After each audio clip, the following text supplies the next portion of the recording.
श्री शिवाय नमस्तुभ्यं. हर हर महादेव. नमस्कार मैत्रिणींनो, स्वागत आहे तुमच्या सर्वांचे आपल्या आध्यात्मिक शिवपुराण या मराठी यूट्यूब चॅनलवरती.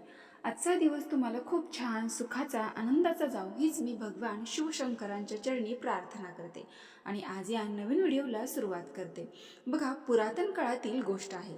एक दिवस नारद कैलास पर्वतावर भगवान शिवशंकरांना भेटायला गेले. त्यांना शिवांना नमस्कार केला आणि म्हणाले, हे देवादिदेव महादेव, आज जेव्हा मी पृथ्वी लोकांमध्ये भ्रमण करत होतो तेव्हा मी पाहिले की प्रत्येक मनुष्याची मुले आपल्या आई वडिलांना दुःख देत आहेत, त्यांच्या आज्ञेचे पालन करत नाहीत, शिवाय त्यांना घरातून बाहेर काढून टाकत आहेत. कलियुगामध्ये इतके पाप का वाढत आहे? कृपा करा आणि मला या प्रश्नाचे उत्तर सांगा. त्यावेळी शिव म्हणाले, हे देवश्री नारद, आता कलियुग सुरू आहे. तुझ्या घटनेबद्दल बोलत आहे तो एका गायीचा शाप आहे, ज्यामुळे मानवाला संतान त्याला दुःख देत आहे. तेव्हा नारद अत्यंत उत्सुकात ते म्हणाले, महादेव, ती कोणता शाप आहे आणि तो का दिला गेला आहे याचे उत्तर मला सांगावे. मी ते ऐकण्यासाठी उत्सुक आहे. तेव्हा भगवान शिवशंकर सांगू लागले, हे नारद, मी तुझ्या साऱ्या शंकांचे समाधान करणार आहे, परंतु ही कथा तुला पण ऐकलीच पाहिजे, कारण ही कथा मानवजातीच्या कल्याण हेतूचा आहे. तिचा प्रसार तू केला पाहिजे. जो कोणी स्त्री पुरुष ही कथा पूर्णपणे श्रवण करत असतो त्याचे सर्व पाप नष्ट होतील, त्याला मुक्ती मिळेल आणि माझ्या कृपेमुळे तो सदैव समृद्ध राहील. तेव्हा नारद मुनी म्हणाले, हे प्रभू, मी तसं करेन. माझे सौभाग्य आहे की ती कथा मला ऐकायला मिळत आहे, त्यामुळे मला तुम्ही ही कथा पूर्णपणे सांगा. मी ही कथा पूर्ण ऐकेल. तेव्हा शिव सांगू लागले, पुरातन काळातील गोष्ट आहे. तेव्हा कलियुगात तिची सुरुवात होणार होती. एका नगरामध्ये एक महेंद्र नावाचा ब्राह्मण राहत होता. तो खूपच धार्मिक प्रवृत्तीचा होता. तो ब्राह्मण अत्यंत तेजस्वी आणि धनवान होता. धनवान असताना देखील तो भिक्षा मागून आपले जीवन व्यतीत करत असे. त्याची पत्नी महिमा ही अत्यंत सुंदर स्त्री होती, परंतु ती खूपच जिद्दी स्वभावाची होती. तिला आपल्या सौंदर्याचा आणि आपल्या श्रीमंतीचा खूप गर्व होता. ती नेहमी दुसऱ्यांची निंदा करत असे, परंतु ती आपल्या घरातील सारी कामे व्यवस्थितपणे करत असे आणि आपल्या पैशाची बचत देखील ती व्यवस्थितपणे करत असे. पण तिला मात्र एक खूप वाईट सवय होती, ती म्हणजे एक दुसऱ्यामध्ये भांडण लावून देणे, एका दुसऱ्याच्या चुगल्या करणे. हे काम ते खूप चांगल्या पद्धतीने करत असे आणि हे काम करायला तिला आवडत असे. पण ते आपल्या पतीसोबत मात्र खूप प्रेमाने राहत असे. तरीही त्याच्या घरी मात्र अपत्य प्राप्त नव्हते, त्यामुळे ते दोघेजण दुःखी होते. घरामध्ये इतकी श्रीमंती असूनही देखील त्याचं कधीही लक्ष लागत नसे. एका ब्राह्मणाच्या सांगण्यावरून त्यांनी संतान प्राप्ती यज्ञ केला. त्यांनी गरिबांना दान केले आणि आपल्या धनाचा अर्धा हिस्सा धर्माच्या कामासाठी खर्च केला, पण तरी देखील त्यांच्या घरामध्ये संतान प्राप्त झाले नाही. यामुळे तो ब्राह्मण खूपच दुःखी झाला होता आणि एक दिवस तो घर सोडून वनामध्ये निघून गेला. वनात चालता चालता त्याला दुपार झाली. उन्हामध्ये चालून त्याला तहान लागली होती, त्यामुळे जवळच्या नदीवरती पाणी पिऊन तो एका झाडाच्या खाली सावलीमध्ये बसला. सतत संतान प्राप्तीचा विचार करत असल्यामुळे त्याचे शरीर कमजोर झाले होते. त्याला पाहून असे वाटत होते की जणू त्यांच्यामध्ये आता प्राणच उरलेला नाही. त्यानंतर भगवान शिव म्हणाले, त्या ब्राह्मणाची पूजा पाठ आणि ईश्वर प्राप्ती प्रतिभक्ती बघून स्वतः भगवान विष्णू एका साधू स्वरूप घेऊन त्याला ब्राह्मणाच्या जवळ पोहोचले. आपल्या समोर आलेल्या साधूला पाहून त्या ब्राह्मणाला त्यांना नमस्कार केला आणि उभा राहिला. तेव्हा साधू त्या ब्राह्मणाला म्हणाला की तू इतका कमजोर आणि दुःखी का आहेस? तुला एखादी गोष्ट सतावत आहे का? तेव्हा ब्राह्मण म्हणाला की हे साधू, मला संतान नाही. मी खूप सारे पुण्य दान धर्म केले, पण मला संतान प्राप्त झाले नाही. त्यामुळे मी निराश होऊन आता या नदीमध्ये उडी मारून माझे प्राण देण्यासाठी आलो आहे, असे म्हणून त्या साधू समोर जोरजोरात रडू लागला. त्याचा तो आक्रोश बघून त्या साधूचे हृदय भरून आले. त्याने ब्राह्मणाच्या कपाळावरती लिहिलेली नशिबाची रेखा वाचली आणि म्हणाला, हे ब्राह्मण, मी तुझा प्रारब्ध पाहिलेला आहे, त्यामुळे मला असे कळले आहे की 7 जन्मापर्यंत तुला कोणतीही संतान प्राप्त होऊ शकत नाही. आता तू संतान प्राप्तीचा मोह सोडून दे. आता तू संसाराच्या वासनेचा त्याग कर. पूर्वीच्या काळी देखील मुलामुळेच राजा सगर आणि अंग यांनी देखील दुःख सहन करावे लागले होते. यामुळे तू आता हा नाच सोडून दे, यातच तुझं भलं आहे. त्यावरती तो ब्राह्मण म्हणाला, साधू बाबा, याने काय होईल ते मला काही माहीत नाही. मला फक्त एक संतान हवं आहे, अथवा मी आत्ता तुमच्या तुमच्या समोरच माझा प्राण त्याग करेल. तेव्हा साधू म्हणाले की तुझ्या नशिबीच लिहिलेले आहे, त्याला पुसण्याचा प्रयत्न करू नकोस. त्या साधूने त्या ब्राह्मणाला खूप समजावलं, पण तो मात्र ऐकायलाच तयार नव्हता. तो आपल्या जिद्दीवरती अडून बसला होता. शेवटी थकून साधून त्या ब्राह्मणाला एक चमत्कारिक फळ दिलं आणि सांगितले की हे फळ तुझ्या पत्नीला खाऊ घाल आणि तुझ्या धर्मपत्नी सांग की ती आपलं वेळ चांगल्या कार्यामध्ये घालवेल, याकडे तिने लक्ष द्यावे. साधूने दिलेले ते फळ पाहून ब्राह्मण खूप आनंदी झाला आणि तो लवकरच आपल्या घरी आला. घरी आल्यावर त्याने आपल्या पत्नीला ते फळ दिले. त्यांनी आपल्या पत्नीला सांगितले की तू हे फळ खा आणि आपला वेळ जास्तीत जास्त चांगल्या कामामध्येच घालव. पण त्याची पत्नी मात्र दुष्ट स्वभावाची होती. तिने मनामध्ये विचार केला की हे फळ खाल्ल्यामुळे मला प्रसव वेदना होतील आणि त्या मला सहन करावे लागतील. तिने खूप काळ या गोष्टीवरती विचार केला.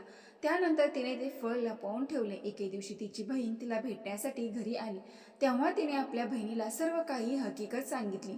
तिने बहिणीला सांगितले की मला खूप भीती वाटत आहे. जर माझ्या पत्नीला हे माहीत झालं की फळ खाल्ल्या नाही तर काय होईल, तू मला यावरती काहीतरी उपाय सांग.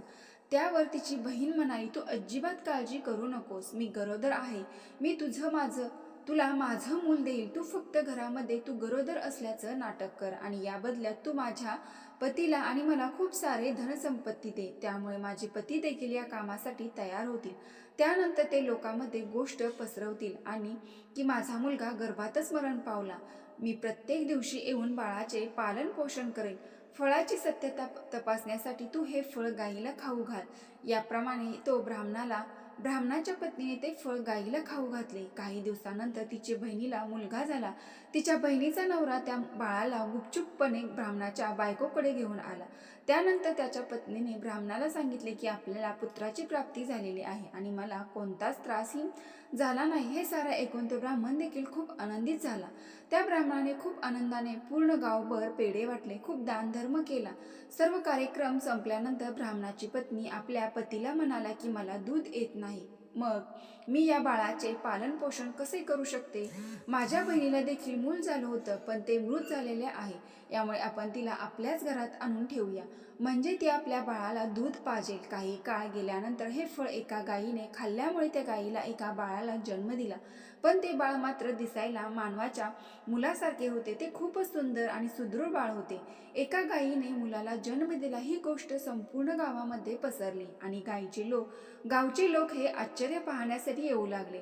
सर्वजण आश्चर्य करत होते, असं कसं झालं, गायीच्या पोटातून देवता समान सुंदर बालक कसे उत्पन्न झालं. पण कोणालाही त्या गुप्त रहस्याचा पत्ता नव्हता. पण त्या बाळाचे कान मात्र गायीच्या कानासारखे होते, म्हणून त्या बाळाचे नाव गोकर्ण असे ठेवण्यात आले. एके दिवशी ब्राह्मण बाहेर गेला होता. त्या दिवशी त्या ब्राह्मणाच्या पत्नीच्या बहिणीची तब्येत ठीक नव्हती, म्हणून दोन्ही मुलांना सांभाळण्याची जबाबदारी ब्राह्मणाच्या पत्नीवरती आली. तेव्हा तिने त्या गायीचे दूध काढलं आणि फक्त आपल्या मुलालाच पाजले. तिने गोकर्णाला हे दूध दिले नाही. तसेच ती गोकर्णाला खूप द्वेष करत असे. ती त्याला सतत मारत असे. त्या दिवशी तिच्या मनामध्ये विचार आला की आपण घरामध्ये कोणी नाही, हाच एक चांगला संधी आहे की ह्या गायीच्या मुलाला कुठेतरी गायब केलं पाहिजे, ज्यामुळे आपल्या संपत्तीमध्ये तो वाटा घेणार नाही. कारण आता तो मनुष्याच्या रूपात असल्यामुळे पुढे जाऊन गोकर्ण देखील या संपत्तीचा वाटेकरी होईल. भीती तिला वाटत होती. तिच्या मनामध्ये विचार आला की आज कोणीही इथे नाही, त्यामुळे या मुलाला आपण विष प्राशन करून द्यावे, ज्यामुळे हा कायमचा आपल्या रस्त्यातून बाजूला होईल. तेव्हा ते दोन्ही बाळ फक्त 6 महिन्याचे होते. त्या ब्राह्मणाच्या बायकोने गायीचे दूध काढलं आणि नंतर त्याच्यामध्ये विष मिसळून गोकर्णाला प्यायला दिले. परंतु गोकर्ण हा स्वतः श्रीहरीचा आशीर्वाद होता, त्यामुळे तो विष प्राशन केल्यावर देखील घसरत आपल्या आईजवळ पोहोचला. आपल्या मुलाची ही अशी अवस्था पाहून ती गाय खूप दुःखी झाली. तिने भगवान विष्णूचे स्मरण केले आणि आपल्या पुत्राचा प्राण वाचवले अशी प्रार्थना केली. त्याच वेळी तिथे स्वतः श्रीहरी प्रकट झाले आणि त्यांनी आपल्या तेजाने त्या बालकाचा जीवनदान दिले. त्यानंतर हे बाळ आपल्या आईचे दूध पिऊन लागलं. त्यानंतर रागामध्ये येऊन त्या गायीने ब्राह्मणाच्या पत्नीला श्राप दिला की हे ईश्वर, अगर जर मी सत्यवादी असेल, या विश्वाला साक्षी ठेवून मी असा श्राप देते की जर कोणतीही स्त्री आपल्या किंवा दुसऱ्याच्या मुलाला भेदभाव करेल या दुसऱ्याच्या मुलांना त्रास देईल तर तिचे स्वतःचे मूल देखील तिला त्रास देतील। जेव्हा त्यांना म्हातारपणी त्यांची सगळ्यात जास्त गरज असेल तेव्हा त्यांची मुले त्यांची साथ सोडून देतील। हा माझा श्राप आहे। आणि काही काळानंतर दोन्ही मुलं मोठी झाली। गोकर्ण एक महान पंडित झाला आणि ब्राह्मणाचा मुलगा मात्र दुष्ट प्रवृत्तीचा निघाला।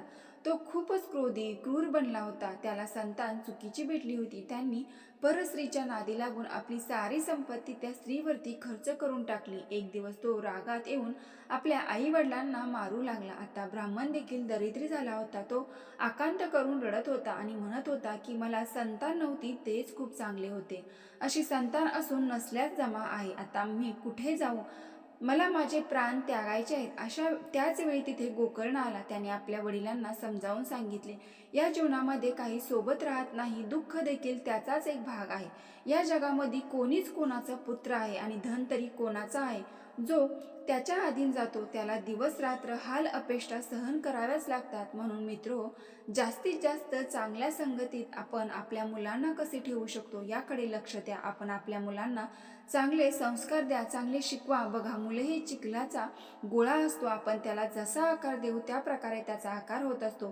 तसेच आपण त्यांच्या मनामध्ये जसे विचार घालू तसे त्यांचे विचार होत असतात। अशाच नवनवीन आणि प्रेरणादायी कथा ऐकण्यासाठी आमच्या आध्यात्मिक शिवपुराण या चॅनलला नक्की सबस्क्राईब करून कमेंट बॉक्समध्ये ओम नमो भगवते वासुदेवाय नमः नक्की टाईप करा। धन्यवाद।